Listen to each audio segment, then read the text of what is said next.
An Abi Hurairah qala Rasulullah sallallahu alaihi wasallam la ya'tiyanna 'alan nasi zamanun la yabqa minhum ahadun illa akilur riba faman lam ya'kul asabahu minhu barihi. Rawahu Ibnu Majah.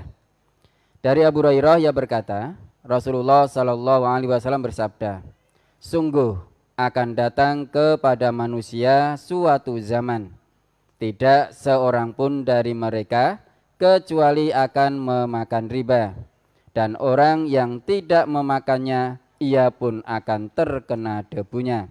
Hadis riwayat Ibnu Majah.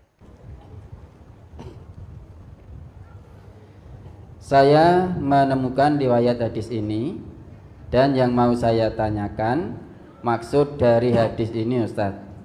Jika kita kaitkan dengan beberapa riwayat lain yang ada di brosur yang menyebutkan bahwa riba adalah dalam hal hutang piutang saja. Apakah perekonomian di negara kita ini juga sudah mengandung riba, dalam arti walau hanya sampai kena debunya saja termasuk riba, Ustaz? Ya, saya juga tidak tahu. Jadi dalam hadis ini wanti-wanti dari Nabi. Akan datang satu zaman menimpa manusia, maka tidak ada yang tersisa dari manusia itu kecuali semuanya menjadi pemakan riba. Kalau dia tidak makan riba, dia akan terkena debunya riba. Nah, kalau dilihat prakteknya, ya, debu riba ini itu samar sekali, hampir-hampir tidak terlihat. Karena sebetulnya itu riba, namun dikemas sedemikian rupa sehingga kita sampai-sampai tidak tahu membedakan itu riba atau tidak, kita tidak tahu. Saking manusia itu ingin menutup-nutupi riba, sehingga ditutup sedemikian rupa, dikemas sedemikian rupa sampai ribanya tidak terlihat.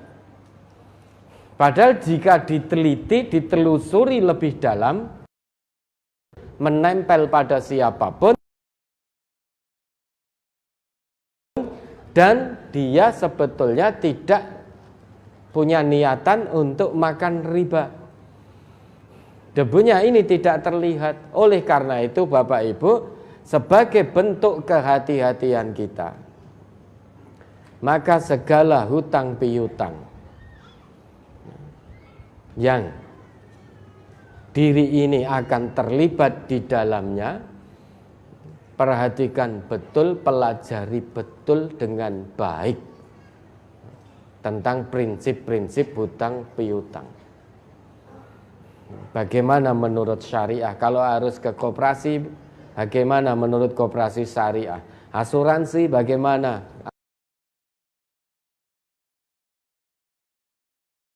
Asuransi syariah dan yang non syariah, pelajari dengan baik.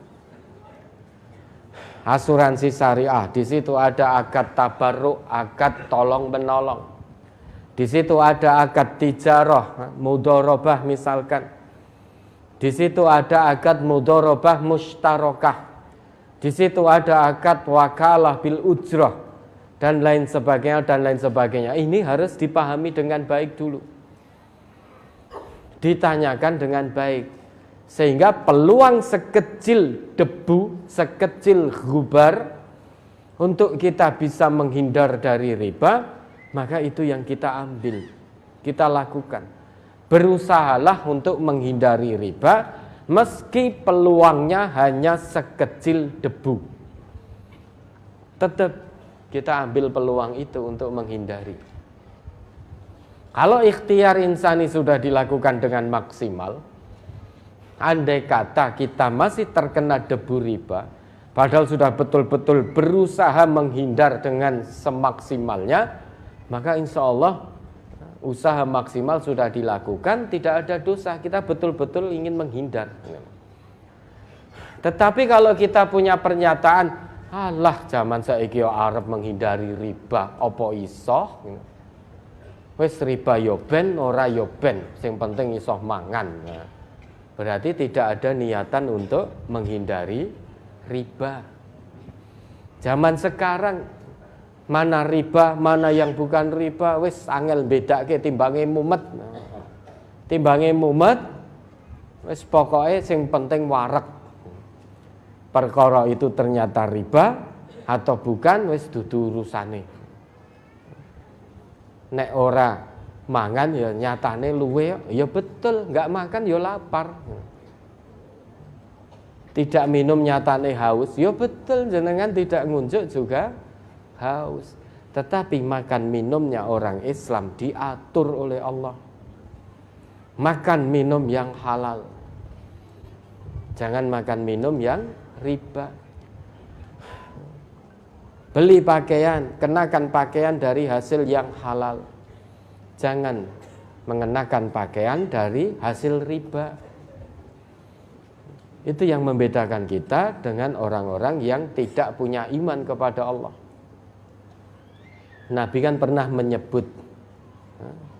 menyebut seseorang yutilus safar, yang suka bepergian, asy'atha aghbara, rambutnya acak-acakan dan berdebu, yamuddu yadahi ilas sama, ya Rabb, menengadahkan kedua tangannya ke langit seraya berdoa pada Allah, wahai Tuhanku, ya Allah ya Tuhanku, ya Allah ya Tuhanku. Kata Nabi, wa mat'amuhu haram, makanannya dihasilkan dari hasil yang haram. Wa masyrabuhu haram, minumannya dihasilkan dari hasil yang haram. Wa malbasuhu haram, pakaiannya dihasilkan dibeli dari hasil yang haram. Wa ghudhiya bil haram, dia dikenyangkan dengan hasil yang haram. Fa anna yustajabu dzalika, bagaimana mungkin doanya akan dikabulkan oleh Allah?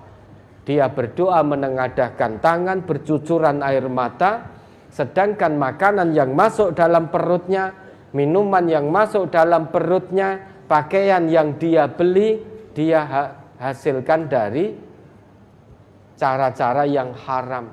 Maka doanya tidak akan dikabulkan oleh Allah.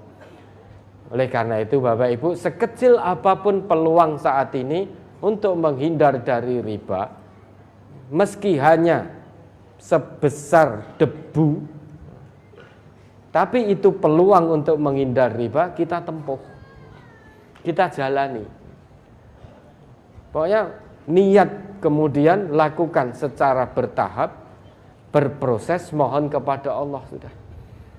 Allah akan tunjukkan cara, Allah akan tunjukkan jalan. Walladzina jahadu fina lanahdiyannahum subulana. Yakin tidak dengan ayat Allah ini? Kenapa? Karena kalau itu halal dan thayyib, namanya itu rezeki dari Allah. Namun jika itu tidak halal dan tidak thayyib, itu bukan rezeki dari Allah. Allah hanya akan memberi rezeki hambanya yang beriman dari cara yang halal dan thayyib. Sedangkan sesuatu yang didapat bukan dari cara yang halal dan thayyib, itu bukan rezeki dari Allah.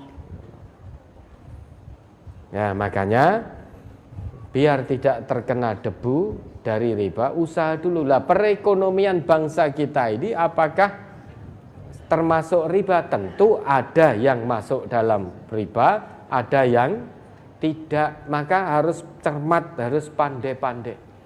Mana yang riba, mana yang bukan riba. Kalau yang riba tinggalkan. Yang bukan riba, maka silahkan ditempuh. Ya, ada lagi.